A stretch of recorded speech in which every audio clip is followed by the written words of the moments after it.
నమస్కారం. వెనుకొండ స్వాగతం. ఈరోజు ముఖ్యాంశాలు. రైతు ఆదాయం పెంచే దిశగా కూటమి ప్రభుత్వం అడుగులు వేస్తుందన్న ప్రభుత్వ చీఫ్ విప్ సీనియర్ శాసనసభ్యులు జీవీ ఆంజనేయులు. అసెంబ్లీలో పలు అంశాల వెల్లడి.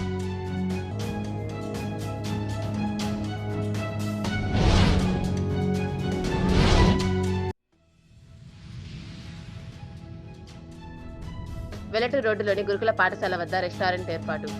ఆందోళన చేపట్టిన ఆ ప్రాంత ప్రజలు.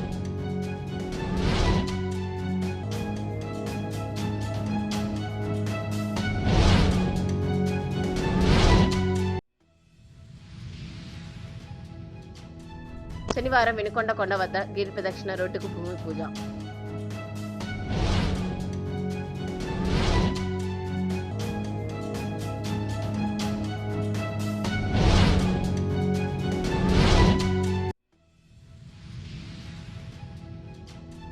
రైతు ఆదాయం పెరిగితే రాష్ట్ర ఆదాయం పెరుగుతుందని ఆ దిశగా కూటమి ప్రభుత్వం అడుగులు వేస్తూ వ్యవసాయ రంగానికి పెద్దపీట వేసి రైతాంగాన్ని ఆదుకుంటుందని ప్రభుత్వ చీఫ్ విప్ సీనియర్ శాసనసభ్యులు జీవీ ఆంజనేయులు అన్నారు. శుక్రవారం జరిగిన అసెంబ్లీ సమావేశంలో 0 అవర్స్లో చీఫ్ విప్ జీవీ మాట్లాడారు. రాష్ట్ర బడ్జెట్లో వ్యవసాయ రంగానికి 13,598 కోట్లు కేటాయించడం అభినందనీయమన్నారు. 2014-19లో నాడు టీడీపీ ప్రభుత్వం వ్యవసాయానికి ప్రత్యేక నిధులు కేటాయించి రైతుల ఆదాయాన్ని గణనీయంగా పెంచడం జరిగిందన్నారు. నాడు 15.4% ఉన్న వ్యవసాయ వృద్ధి రేటును వైసీపీ పాలనలో 10.2%కి పడగొట్టి రైతులకు తీవ్ర అన్యాయం చేశారన్నారు.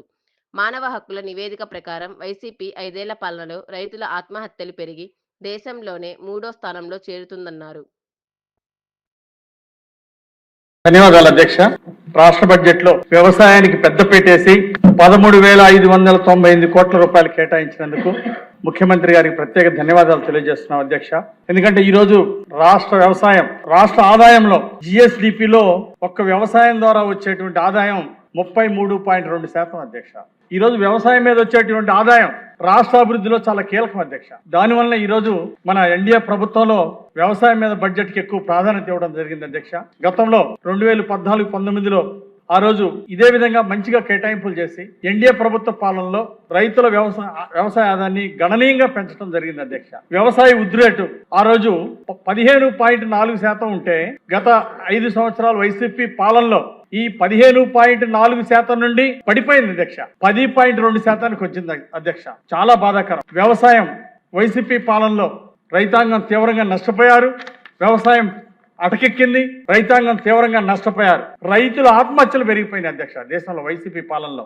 అంటే ఇది నేను చెప్పేది కాదు అధ్యక్ష. మానవ హక్కుల నివేదిక ప్రకారం దేశంలో ఆంధ్రప్రదేశ్ గత వైసీపీ పాలనలో ఆత్మహత్యలు దేశంలో 3వ స్థానం. 2,552 మంది ఆత్మహత్య చేసుకున్నారు అధ్యక్ష రైతులు. చాలా బాధాకరం. అంటే కౌలు రైతుల్లో ఆత్మహత్యలో మన ఆంధ్రప్రదేశ్ ఆ రోజు వైసీపీ పాలనలో దేశంలో 2వ స్థానాలు ఉండటం బాధాకరం అధ్యక్ష. సంవత్సరానికి సగటున 500 మంది రైతులు ఆత్మహత్య చేసుకున్నారు అధ్యక్ష. చాలా బాధాకరం. ఈ రోజు రైతులకి ప్రభుత్వం ఇస్తున్నటువంటి ప్రోత్సాహం అభినందనీయం అధ్యక్ష. అందుకే ఈరోజు ఆత్మహత్యలు తగ్గిపోయినాయి అధ్యక్ష. ఈరోజు 20 నెలల్లో అంటే సుమారుగా 2 సంవత్సరాల ఆత్మహత్య చేసుకున్నారు అధ్యక్ష. గణనీయంగా తగ్గించగలిగాం అధ్యక్ష. భవిష్యత్తులో అది కూడా లేకుండా ఈరోజు ప్రభుత్వం చర్యలు తీసుకుంటా ఉంది అధ్యక్ష. ఈరోజు రైతులు ఆదాయం పెరిగితే రాష్ట్ర ఆదాయం పెరుగుతుంది అధ్యక్ష. దాని లక్ష్యంగా ఈరోజు ప్రభుత్వం ముందుకెళ్తుంది అధ్యక్ష. రైతు అభివృద్ధే రాష్ట్ర అభివృద్ధి, రాష్ట్ర అభివృద్ధే దేశ అభివృద్ధిగా భావించి ఈరోజు ఎన్డీఏ ప్రభుత్వం వ్యవసాయాన్ని ఒక కీలక రంగంగా ప్రాధాన్యత ఇవ్వడం జరిగింది అధ్యక్ష. గత ప్రభుత్వం ధాన్యం కొనుగోలులో కూడా రైతులు సకాలంలో డబ్బులు ఇవ్వకుండా అప్పులు తీసుకొచ్చుకొని పంటలు పండించుకున్న రైతులకు కూడా తీవ్ర అన్యాయం చేశారు అధ్యక్ష. 1674 కోట్లు రైతులకి, కొంతమంది 3 నెలలకి, కొంతమంది 6 నెలలకు కూడా డబ్బులు ఇవ్వకపోతే రైతులకు అన్యాయం చేస్తే మళ్ళీ ఎన్డీఏ ప్రభుత్వం వచ్చినాక రైతు సంక్షేమం కోరే ప్రభుత్వం అధికారంలోకి వచ్చినాక దాన్ని వెంటనే రైతులు చెల్లించడం జరిగింది అధ్యక్ష. అంతేకాదు అధ్యక్ష, ఈరోజు 24-25లో సుమారుగా 56 లక్షల టన్నులు ధాన్యం కొనుగోలు చేయడం జరిగింది అధ్యక్ష. కొంతమందికి 24 గంటల్లో, కొంతమంది మ్యాక్సిమం 48 గంటల్లో. 48 గంటల్లోనే ప్రతి రైతుకి ధాన్యం కొనుగోలుకి డబ్బులు చెల్లించడం జరిగింది అధ్యక్ష. గత ప్రభుత్వం కంటే రెట్టింపు ఈరోజు రైతుల కోసం ఖర్చు పెట్టాం అధ్యక్ష. 12,858 కోట్ల రూపాయలు ఈరోజు రైతులకి చెల్లించడం జరిగింది అధ్యక్ష. ఆ విధంగా ధాన్యం రైతులను ఆదుకోవడం జరిగింది అధ్యక్ష. గతంలో ప్రకృతి వైపరీత్యాలు జరిగితే వైసీపీ పాలనలో 20,000 కోట్ల రూపాయలు రైతులు పంట నష్టంలో నష్టపోయారు అధ్యక్ష. కానీ ఆ ప్రభుత్వం 8 సార్లు తుఫాన్లు వస్తే రైతులు ఆదుకోలేదు. ఆ ప్రభుత్వం కేవలం కొంతమందికి నామమాత్రంగా 15,000 రూపాయలు చెల్లించారు అధ్యక్ష ఎకరానికి. కానీ ఈ రోజు ఎన్డీఏ ప్రభుత్వం పెద్ద ఎత్తున ప్రకృతి వైపరీత్యాలను నష్టపోయిన రైతుకి ఎకరానికి 20,000 చొప్పున ఇచ్చి రైతులను ఆదుకుంది ఈ ప్రభుత్వం అధ్యక్ష. అలాగే గతంలో పంట బీమా కూడా చెల్లించకుండా రైతుల్ని మోసం చేసింది అధ్యక్ష. 1 రూపాయికే పంట బీమా ఇస్తామని వైసీపీ పాలనలో రైతుల్ని ముంచారు అధ్యక్ష. 1 రూపాయి కూడా కట్టకుండా రైతుల్ని 3 ఏళ్ల పాటు రాష్ట్రం కట్టాల్సిన 2,200 కోట్ల రూపాయలు కట్టకుండా గాలి వదిలేశారు అధ్యక్ష. ఆ విధంగా రైతులకి పంట బీమా ఇవ్వకుండా మరి మోసం చేశారు అధ్యక్ష. ఈరోజు ప్రతి రైతుకి పంట బీమా చెల్లించాలని, పంట బీమా అందించాలని ఈ క్రాప్ బుకింగ్ ద్వారా రైతులకి న్యాయం చేసే విధంగా ప్రభుత్వం చర్యలు తీసుకుంటుంది అధ్యక్ష. ఈరోజు గత ప్రభుత్వం మేము సంవత్సరానికి 3,000 కోట్ల రూపాయలు ధర స్థిరీకరణ కోసం 3,000 కోట్లు కేటాయిస్తామని రైతులకు మాయమాటలు చెప్పి అధికారంలో రాకముందు అధికారంలోకి వచ్చినాక కనీసం బడ్జెట్ లో ఒక 10 కోట్లు కూడా ముందుగా కేటాయించకుండా ప్రజల్ని మోసం చేసింది అధ్యక్ష. ఈ రోజు మన ఎన్డీఏ ప్రభుత్వం రైతులకు కొండంత అండగా ఉంది అధ్యక్ష. రైతులకి మామిడి రైతులు గిట్టుబాటు ధర లేకపోతే, అలాగే పొగాకు రైతులు గిట్టుబాటు ధర లేకపోతే పొగాకు, కోకో, కాఫీ, మామిడి, మిర్చి, టొమాటా, ఉల్లి రైతులు కూడా ఆదుకొని 20 నెలల్లో ఈరోజు 1,200 కోట్ల రూపాయలు రైతులకు ఇచ్చి ఈరోజు ప్రభుత్వాన్ని ఆదుకుంది అధ్యక్ష ఈ ప్రభుత్వం. అట్లాగే ఈరోజు మన ప్రభుత్వం ఎన్డీఏ ప్రభుత్వం రైతులకి హార్టికల్చర్ ప్రోత్సాహాన్ని ఇస్తుంది అధ్యక్ష.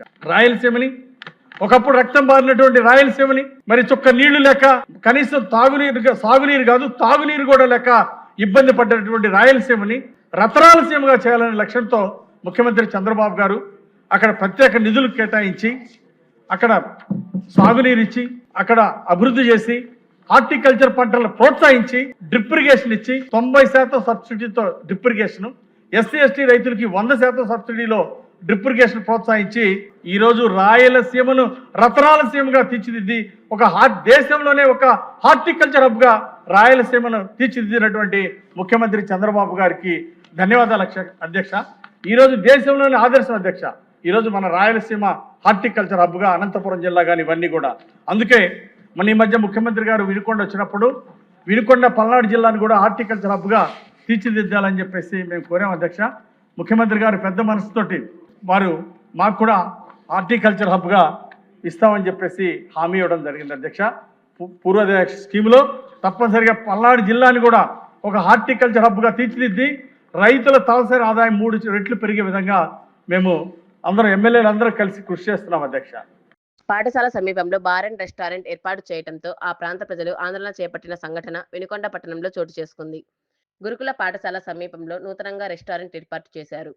దీంతో ఆ ప్రాంతంలోని ప్రజలు పాఠశాల సమీపంలో రెస్టారెంట్ ఏర్పాటు చేయటం ఏమిటని వెంటనే తొలగించాలని ఆందోళన చేపట్టారు. ప్రజలు ఆందోళన చేయడంతో భారీ ఎత్తున వాహనాలు నిలిచిపోయాయి.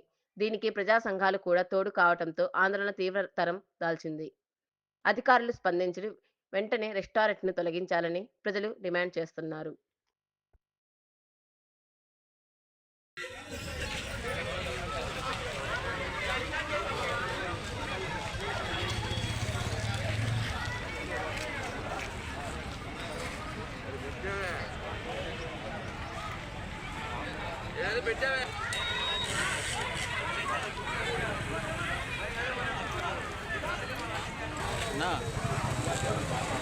ట్రాఫిక్ జామ్ అయింది.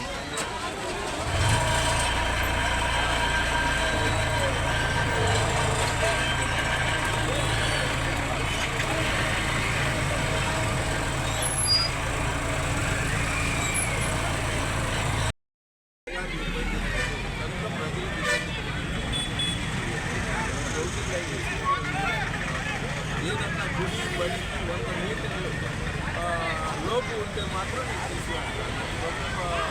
ఆదేశాల ప్రకారంగా పబ్లిక్ ఎలాంటి బడికి, గుడికి, హాస్పిటల్కి ఇలాంటి 100 మీటర్ల దూరం లోపు ఉండాలి. అది దాటి ఉండాలి. 100 దాటిందంటే ఇవ్వచ్చు, 100 దాటకుండా లోపు ఉంటే మాత్రం ఇవ్వవు.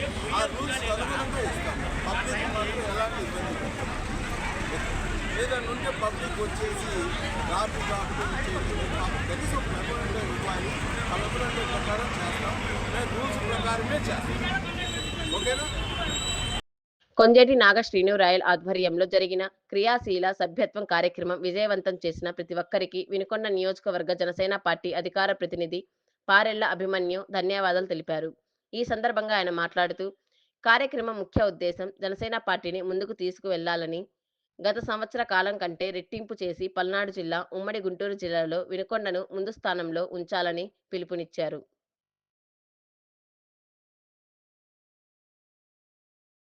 నిన్న వినుకొండ నియోజకవర్గ జనసేన పార్టీ సమన్వయకర్త శ్రీ కొంజేటి నాగశ్రీరావు గారి ఆధ్వర్యంలో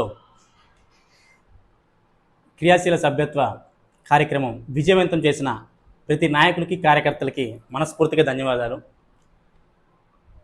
నిన్న కార్యక్రమం ముఖ్య ఉద్దేశం జనసేన పార్టీని ఎంత బలంగా ముందుకు తీసుకెళ్లాలని చెప్పి సభ్యత్వాలను ఎక్కువ చేయాలి, సభ్యత్వం పరంగా ఏమైనా ఇబ్బందులు ఉంటే దాన్ని ఎలా ఓవర్కమ్ చేయాలి. లాస్ట్ టైము శ్రీ కొంజేటి నాగశ్రీరావు గారి ఆధ్వర్యంలో పల్నాడు జిల్లాలోనే టాప్ 1 తీసుకొచ్చాం. ఈసారి కూడా పల్నాడు జిల్లాలో టాప్ 1 రావాలని చెప్పేసి ప్రతి ఒక్కరు కష్టపడాలి. చివరి రోజుతో కాదు, ఈ రోజు నుంచే పనిచేస్తే మనం చివరి రోజు సక్సెస్ అవుతామని చెప్పేసి కోరుకుంటున్నాను.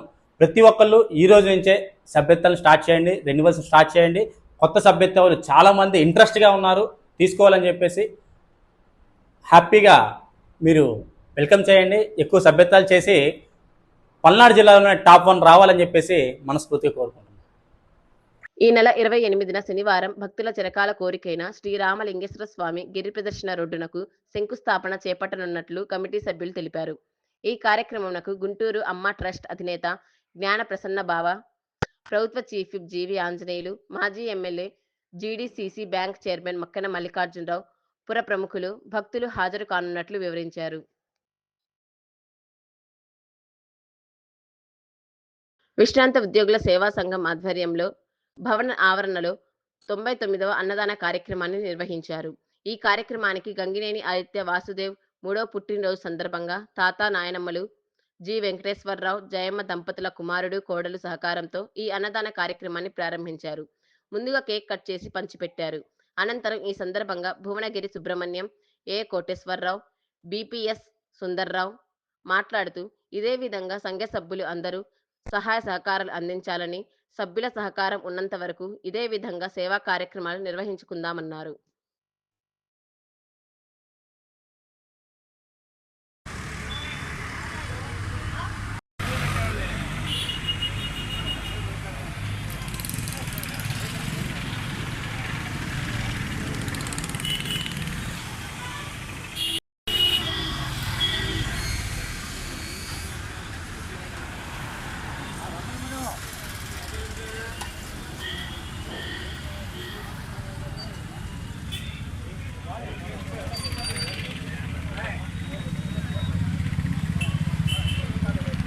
వినుకొండ సమాప్తం. తిరిగి రేపటి న్యూస్లో కలుద్దాం. అంతవరకు సెలవు. నమస్కారం.